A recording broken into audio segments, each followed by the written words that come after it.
नमस्ते दोस्तों। आज हम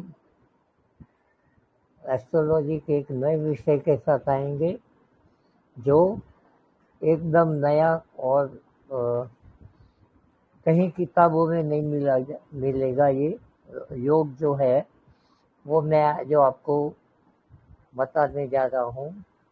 तो ये वीडियो आप शुरू से अंत तक देखिए और आप का जो थॉट प्रोसेस है राहु के बारे में वो आज अपने आप बदल जाएगा, क्योंकि राहु को हमारी एस्ट्रोलॉजी में उसको एक मैलेफिक यानी एक अशुभ ग्रह माना गया है और उसके साथ बहुत सारे काल सर्प योग, विष योग, अरे सर्प योग, फिर सापेत योग, ये सब योग उनके साथ जुड़ा हुआ है। लेकिन जो राहु है वो हमारी जीवन में बहुत सारी सांसारिक चीज़ों को भरपूर देता है और वो हमारे सुख का कारक भी बन जाता है। आज मैं वही बताने जा रहा हूँ कि कैसे हमारे जीवन में जो सबसे अगत्य का जो चीज़ है वो पैसा है, यानी धन है। अगर हमारे पास धन नहीं होता है तो हमें जिंदगी में बहुत सारी चीज़ों की दिक्कतें आ सकती है। तो राहु हमें वो चीज़ देता है, वही आज मैं आपको बताने जा रहा हूँ। तो आप शुरू से अंत तक ये देखिए। ये विषय नया है और आपको कहीं किताब में नहीं मिलेगा। ये मेरा बहुत ही कई कुंजियों के अभ्यास के बाद आपको मुझे ये योग प्राप्त हुआ है जो आपके साथ शेयर कर रहा हूँ। और दोस्तों, मेरा जो एस्ट्रोलॉजी का जो कॉन्सेप्ट है वो वही है कि किताबों में लिखा नहीं है। जो किताबों में लिखा है वो तो अपनी जगह है ही, लेकिन जब तक वो रूल्स 50-100 कुंजियों में नहीं पाए जाते तब तक मैं उसको मानता नहीं हूँ। लेकिन ये रूल कहीं किताब में नहीं है तो भी मैं उसको देखता हूँ और मैं सही आकलन पे चला जाता हूँ। तो ये मेरा एक अभ्यास है। आशा करता हूँ आप लोगों को भी ये रूल्स आपको पसंद आएंगे। और दर्शन कुंडलियाँ भी मैं बताऊंगा कि कैसा राहु हमारे जीवन में पैसा देता है और छीन भी लेता है। अगर कहीं खराब ग्रह का योग बन जाता है राहु के साथ तो वो पैसे छीन भी जाते हैं। तो ये आप वीडियो को लाइक कीजिए, सब्सक्राइब कीजिए, ताकि ऐसे ऐसे मैं इनोवेटिव एस्ट्रोलॉजी के रूल्स लेके आऊँगा जो बहुत सरल भी है और सहज साध्य भी है। यानी आप किसी की भी कुंडली में बहुत ही आसानी से देख सकते हैं। तो चलिए अब बहुत समय नहीं गंवा के आप मेरी चैनल को लाइक करके सब्सक्राइब कर दीजिए और फिर आगे बढ़ते हैं कि क्या क्या राहु हमें जिंदगी में देता है और क्या छीन भी लेता है, कैसे धन देता भी है और छीन भी लेता है। तो चलिए अब सबसे पहले हम उसके जो बेसिक कॉन्सेप्ट है वो मैं आपको बताऊंगा, जो बेसिक थीम है और जो मेरी आज की प्रेजेंटेशन का मैं वो बताने जा रहा हूँ। तो सबसे पहले जो राहु को हमें कुंडली में आइडेंटिफाई करना है कौन सी राशि में और कौन से घर में है। ठीक है, पहले तो हमें कुंडली कोई भी लग्न हो, केवल इतना ही देखना है कि राहु कहाँ बैठा है। तो ये फायदा भी है, अगर किसी को धन के बारे में जानना है तो अगर उसका जन्म समय मालूम नहीं है तो भी ये योग आसानी से आप देख सकते हैं। तो हमें कुंडली में सबसे पहले राहु को देखना है, राहु कौन से स्थान में है और कौन सी राशि में है। बाद में हम देखेंगे कि राहु जिस राशि में है या राहु का दूसरे भाव की जो राशि है वो कहाँ बैठा है और किस कंडीशन में वो दोनों ग्रह है, यानी राहु का डिस्पोजिटर यानी राहु का राशियाधिपति और उसके बाद का ग्रह यानी राहु के दूसरे भाव का जो मालिक है वो कहाँ बैठा है। और वो दोनों अगर संबंध बनाते हैं एक दूसरे के साथ तो पहला रूल ये बनता है कि पैसा अच्छा मिलेगा, जीवन निर्वाह की कोई ज़्यादा तकलीफें नहीं आएगी और जिंदगी आराम से आएगी। अगर वो दोनों ग्रह अच्छे हैं तो थोड़ा स्मूथली जाएगी। फिर अगर वो थोड़े ऊपर नीचे है तो लाइफ में थोड़ा पैसे का संघर्ष आएगा। अब हम आगे देखते हैं कि अगर वो ग्रह राहु को या राहु के दूसरे भाव को दृष्टि करते हैं तो और भी अच्छे फल मिलते हैं, यानी थोड़ा हमें एक मध्यम वर्गीय जिंदगी से अच्छी जिंदगी में ले जाते हैं, यानी सुख सगवड़ की सुविधा हमें मिल जाती है और आसानी से मिल जाती है। यानी अब वो सब सुख हम जो करंट सिचुएशन में है वो हमें मिल जाती है। बाद में अगर वो ग्रह आपस में संबंध बना लेते हैं, यानी दूसरे भाव का मालिक राहु से या राहु का डिस्पोजिटर यानी राशियाधिपति दोनों एक दूसरे के साथ भी संबंध बना के लेते हैं। वो तो प्राइमरी है लेकिन वो अच्छी तरह यानी दोनों उच्च के हैं या अपनी मूल त्रिकोण राशि के हैं तो बहुत ही धनाढ्य योग बन जाता है और वो हमें सामान्य परिस्थिति से बहुत ही ऊंचाइयों तक पैसों को में ले जाते हैं और हमें एक अच्छी जिंदगी का यानी सुख सगवड़ वाली जिंदगी का योग बनाते हैं। तो ये सब हमें देखना है।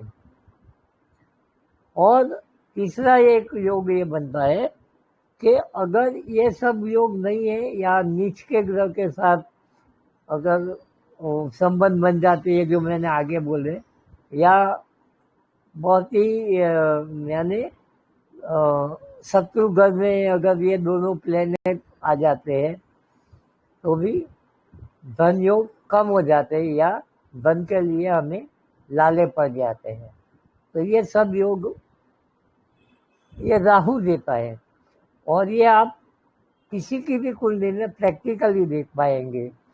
तो अब हम दस्तन कुंडलियों से देखेंगे ताकि उसकी एप्लीकेशन कैसे करनी है प्रत्यक्ष कुंडली में वो हम देखेंगे। तो सबसे पहले हम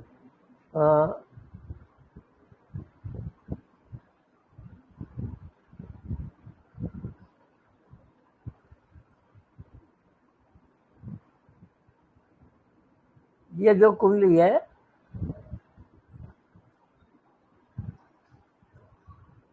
एक किंग जॉर्ज पांचवे की है। जब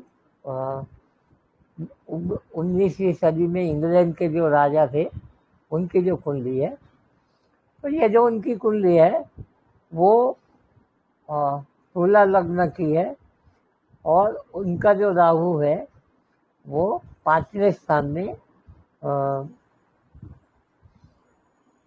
कुंभ राशि में है और उसके दूसरे भाव की राशि कौन सी है?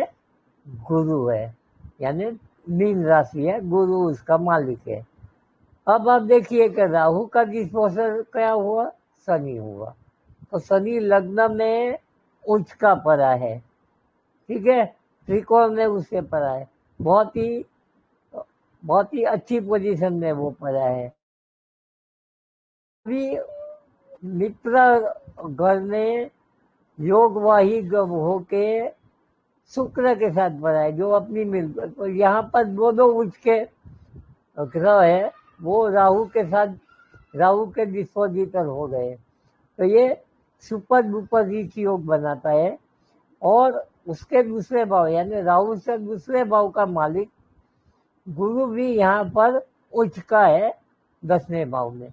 और ये जो शनि है राहु का डिस्पोजिटर उच्च का, ये उच्च के गुरु को भी देखता है, तो ये और भी है धन योग बढ़ जाता है। तो हम जानते हैं कि इस जब 19वीं सदी में सबसे अमीर देशों में इंग्लैंड आता है और उसका भी राजा है, तो वो तो कितना अमीर हो सकता है वो आप सोच सकते हैं। अब हम देखते हैं कि कैसे ये योग का ऊपर नीचे होता है।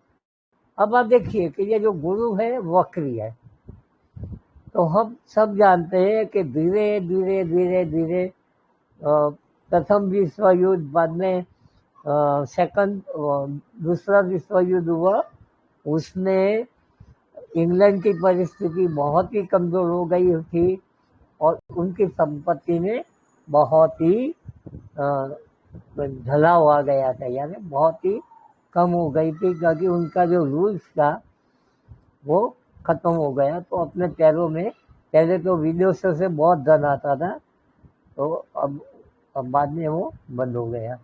तो ये हम इनके ही डायनेस्टी में बहुत ही कंट्री का जो धन का जो फ्लो था वो कम हो गया था।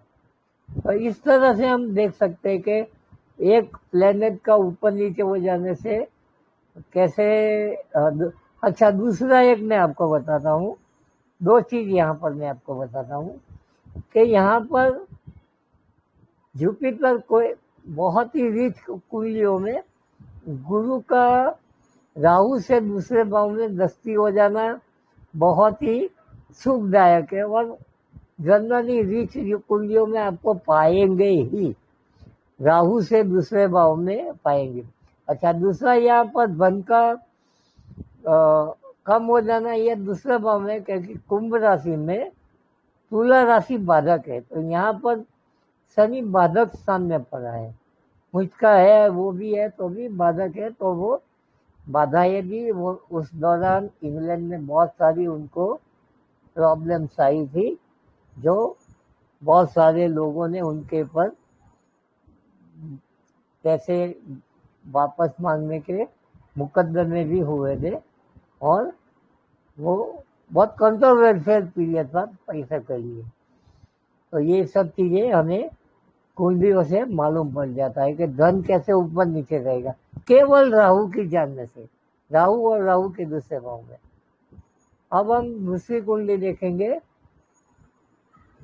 कि निजाम ऑफ हैदराबाद, यानी हम वो भी जानते हैं कि वही अरसे में निजाम जो थे हैदराबाद के राजा, वो भी बहुत ही धनाढ्य और विश्व में जाने जाते थे। उनके पास इतनी संपत्ति थी वो खुद ही नहीं जानते थे, इतना सारा पैसा विदेशों में और यहाँ पर भी था, बहुत ही सोना था, बहुत ही, यानी सब लोग जानते हैं, हिस्ट्री जानने की कोई जरूरत नहीं है। अब यहाँ पर हम देखेंगे कि राहु उनका 12वें स्थान में सिंह राशि में है और उसके दूसरे भाव में गुरु है, तो मैंने आगे बोला कि गुरु दूसरे भाव में आ ही जाता है, तो ये योग अच्छा योग बना है। अब ये कन्या राशि है दूसरी राशि, तो उसका मालिक बुध यहाँ 7वें स्थान में है और मीन राशि में है जो कि नीच का है, और सूर्य भी मीन में, दोनों आपस में, यानी राहु का डिस्पोजिटर और उसके दूसरे भाव का एक साथ जुड़ गए, तो ये अच्छा धन योग बनाता है। गुरु भी आ गया। अब यहाँ पर हम देखें कि एक बाजू तो ये गुरु और बुध का आपस में राशि एक्सचेंज है, तो ये राशि एक्सचेंज किसी की भी कुंडली में हो जाता है और वो भी अपनी ही राशि में, तो ये बहुत ही बड़ा धन योग बनाता है। तो ये उनको डायनेस्टी में ही उनको धन मिला। लेकिन बाद में ये जो 1, 2 और 3 ग्रह राहु से और उसके दूसरे भाव में रेट्रोग्रेड यानी वक्री ग्रह हुए, तो उनकी बहुत सारी संपत्ति ने का डिस्प्यूट हुआ था, जो बाहर के देशों वालों ने देने से इनकार कर दिया था और बहुत ही तकलीफ में आ गए थे और बहुत सारी संपत्ति उनको बेचने का भी होता है ना। वो 19 जब भारत आज़ाद हुआ तब वो एक सब प्रॉब्लम हुआ था और बहुत लंबे अरसे तक उसका जो रीति, लेकिन बाद में उनकी बहुत सारी संपत्ति, बाद में तो रजवाड़ा चले गए तो बहुत सारी चीज़ों गवर्नमेंट को दे देनी पड़ी। तो ये योग हमें देखने को मिलता है। तो संपत्ति भी मिलती है और ये ऐसे योगों से संपत्ति चली भी जाती है। अब हम देखेंगे कि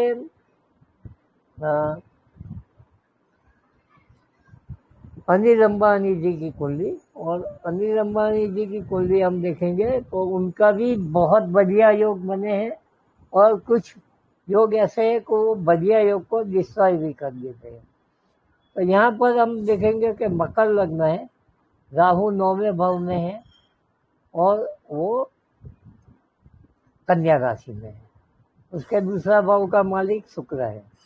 अब यहाँ पर देखिए कि बुध है और त्रिकोण में ही बहुत ही अच्छी पोजीशन में अपनी मित्र की राशि में है, लेकिन यहाँ पर सूर्य पर है, सूर्य शुक्र की राशि में अच्छा नहीं होता है और सूर्य से बुध 1 ही डिग्री का अंतर है, यानी जो राहु का डिस्पोजिटर है बहुत ही कॉम्बस्ट हो गया है, यानी अस्त का हो गया है, यानी उसका पावर ही चला गया है।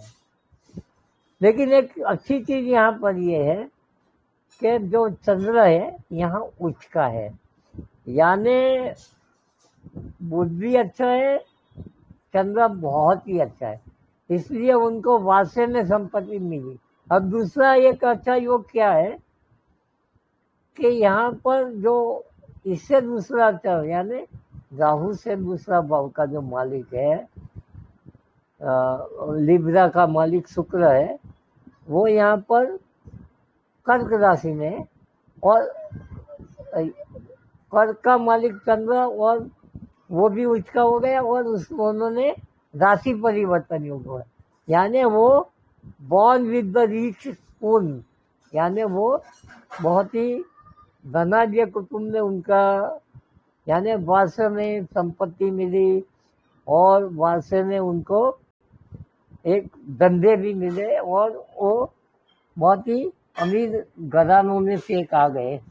लेकिन यहाँ किस्मत का खेल देखिए दोस्तों, यहाँ ही आपको एक चीज जानने को मिलेगी कि किस्मत क्या क्या खेल दिखाती है।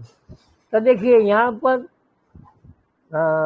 ये जो मंगल है शुक्र के साथ वो नीच का है, यहाँ बुध कॉम्बस हो गया, तो ये परिवर्तन योग या चंद्र का उच्च का हो जाना, उनको एक अपॉर्चुनिटी मिली, एक उनको एक बहुत ही बड़ी संपत्ति को आगे बढ़ाने की एक अपॉर्चुनिटी दी। लेकिन हम सब जानते हैं कि उनकी जो संपत्ति थी वो बहुत ही कम हो गई और उनके बहुत ही लिटिगेशन चले, उनके संपत्ति के बारे में भी बहुत केसेस हुए और बहुत ही बार उनको पुल आउट किया गया। ये सब हम जानते हैं, ये सब हिस्ट्री मुझे बताने की जरूरत नहीं है। लेकिन मैं बोलता हूँ राहु देता है तो छप्पर फाड़ के देता है और लेता है तो भी छप्पर फाड़ के ले देता है। तो राहु की यही कमाल है, यही खूबी है। और राहु को जो हम बहुत ही नेगेटिव जानते हैं, डर जाते हैं, लेकिन उससे डरने की कोई ज़रूरत नहीं। राहु हमें जिंदगी जीने का एक बल देता है, एक हमें ये विपरीत परिस्थितियों में फाइट करने की एक कला देता है, साम दाम दंड भेद देता है, ये सब चीज राहु देता है। तो आप राहु को सलाम करके ये रूल्स अपनी कुंडली में देखिए, औरों की भी कुंडली में देखिए, और उसका मैक्सिमम उपयोग करके आप धन योग को देखिए। आशा करता हूँ कि ये मेरा कॉन्सेप्ट और प्रैक्टिकल एप्लीकेशन पसंद आई होगी। तो अगर पसंद है तो वीडियो को लाइक कर दीजिए, शेयर कर दीजिए, और अपना भी जो भी कमेंट्स है कमेंट्स बॉक्स में डाल दीजिए, तो मैं उसका जरूर रिप्लाई दूंगा।